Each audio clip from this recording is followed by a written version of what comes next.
हे सगळं एवढं झालं की लोकांना असं वाटतं की पक्षप्रमुख मेन नाही आहे, म्हणजे लोकांना काल असं लोकांना वाटलं की अरे हे कसं काय की पक्षप्रमुख मेन नाही आहे, त्यामुळे आज विरोधकांकडून एक माझा प्रश्न आहे की एक विरोधकांकडून असं पसरवलं जातंय की 2019 मध्ये एकनाथ शिंदेनी जो एबी फॉर्म भरला त्यावर एक उद्धव ठाकरेंची सही होती, मग ते लीगल नाही आहे का, मग ते व्हॅलिड नाही आहे का? अगदी योग्य प्रश्न आहे. हा, पक्षप्रमुख त्यांच्या संविधानाप्रमाणे पक्षप्रमुख हे पक्षाचं सर्वोच्च पद आहे, परंतु आपल्या सांगितल्याप्रमाणे सर्वोच्च निर्णय घेण्याची अथॉरिटी ही राष्ट्रीय कार्यकारिणीकडे आहे. एक. नंबर 2, जर का ही राष्ट्रीय कार्यकारिणी किंवा पक्षातली ऑर्गनायझेशनल बॉडी ही आज चुकीची आहे, तर ज्या वेळेला एबी फॉर्म दिले त्यावेळेला ती चुकीची नव्हती का, हा तुमचा प्रश्न होता. एबी फॉर्म दिले ते चुकीने दिले गेले होते की बरोबर दिले गेले होते हे ठरवायचा अधिकार मला नाहीये, तो कोर्टाने पण मला दिलेला नाहीये.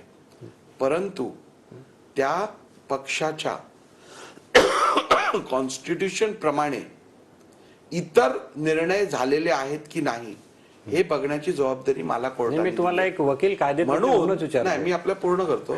म्हणून एका क्षणी चूक झालेली म्हणून ती चूक आता कंटिन्यू करायला द्यायची हे लॉजिक काय मला पटणारं नाहीये. One wrong cannot justify the other. माझ्या समोर जे रॉंग रेक्टिफिकेशनला आलंय ते मी रेक्टिफाय करणार. जे पूर्वी रॉंग झालं असेल त्याच्याबद्दल ज्यांना दाद मागायची असेल त्यांनी जावा कोर्टात किंवा जावा इलेक्शन. याच्या आधारेच तुम्ही एकनाथ शिंदेंना ठाकरे काढू शकत नाहीत हा निर्णय दिला? पक्षाच्या संविधानमध्ये ज्या तरतुदी आहेत त्याच्या आधारावरती मी हा निर्णय दिला. आता समजा लोकांच्या मनात एक हाही दुसरा प्रश्न आहे की जो निर्णय आला त्यात बहुसंख्य याचाच विचार केला गेला का? कारण लोकांना असं वाटतं मग बहुसंख्येच्या आधारित जर निर्णय दिला असेल तर उद्या मनसेचं राज ठाकरे बोलले होते की उद्या राजू पाटील हे पक्ष घेतील. जो परिषदेत पक्ष आहे, जो विधानसभेत पक्ष आहे, तोच बाहेर जो राजकीय पक्ष आहे तो वेगळा आहे आणि हा वेगळा आहे की दोन्ही एकच आहेत? तुमचा निर्णय कसा आहे? मी निर्णय घेत असताना मूळ राजकीय पक्ष कोण रिप्रेझेंट करतं हा निर्णय घेत असताना कोर्टाने जे 3 निकष दिलेले त्या तिन्ही निकषांचा वापर केला. त्या तिन्ही निकषांवरती मी विचार केला आणि त्यानंतर मी निर्णय घेतला. जर का मला निर्णय केवळ हा मेजॉरिटी इन लेजिस्लेचर पार्टीच्या बेसिसवर घ्यायचा असता तर मी बाकी विषयांचा विचारच केला नसता. माझी ऑर्डर तुम्ही बघा, काल पण मी जे जवळजवळ 2.5 तास वाचन केलं ऑर्डरचं, त्याच्यातही ह्या प्रत्येक टेस्ट संदर्भात मी माझं ऑब्झर्वेशन आणि कन्क्लुजन रेकॉर्ड केलेलं आहे. मग विधिमंडळ पक्ष हा मुख्य की बाहेरचा राजकीय पक्ष, हे दोन्ही वेगळे आहेत की दोन्ही एक आहेत? विधिमंडळ पक्ष आणि राजकीय पक्ष हे दोन्ही वेगळे आहेत. विधिमंडळ पक्ष कोर्टाने पण हे स्पष्ट केलं आहे की विधिमंडळ पक्ष जेव्हा काम करतं तेव्हा राजकीय पक्षाच्या इच्छेनुसार त्यांनी काम करणं अपेक्षित असतं.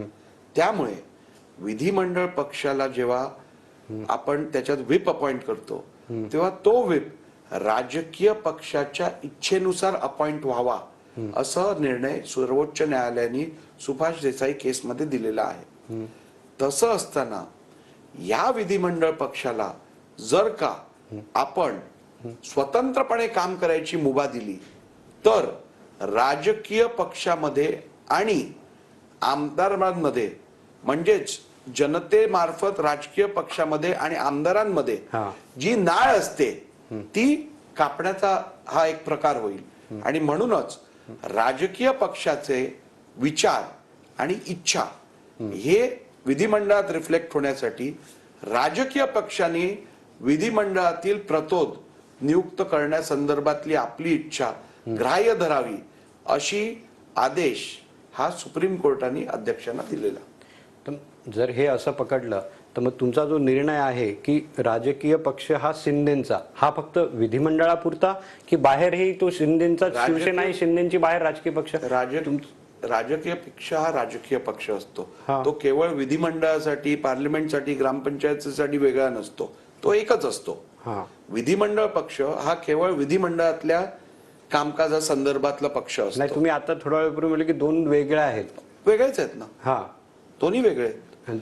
राजकीय पक्ष वेगळा वेगळा आहे, आहे. विधिमंडळ पक्ष वेगळा आहे. मग तुमचा निकाल हा विधिमंडळ पक्ष विधिमंडळापुरता मर्यादित आहे की बाहेर राजकीय पक्ष म्हणून शिंदेच? हा राजकीय कोर्टाने आपल्या आदेशात असं सांगितलंय हा की विधिमंडळ पक्षातला प्रतोद हा याची निवड ठरवण्यासाठी हा आपण राजकीय पक्षाची इच्छा काय होती ह्याचा विचार करा. बरोबर. आता राजकीय पक्षाची इच्छा काय आहे हे आपण कधी ठरवू शकतो?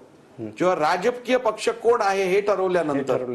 त्यामुळे कोर्टाने आपल्याला सर्वप्रथम सांगितलं 2 गटांपैकी राजकीय पक्ष कुठचा हे तुम्ही ठरवा. कोणाकडे राजकीय पक्षाचं रिप्रेझेंटेशन करत होते हे ठरवा. म्हणजे तुम्ही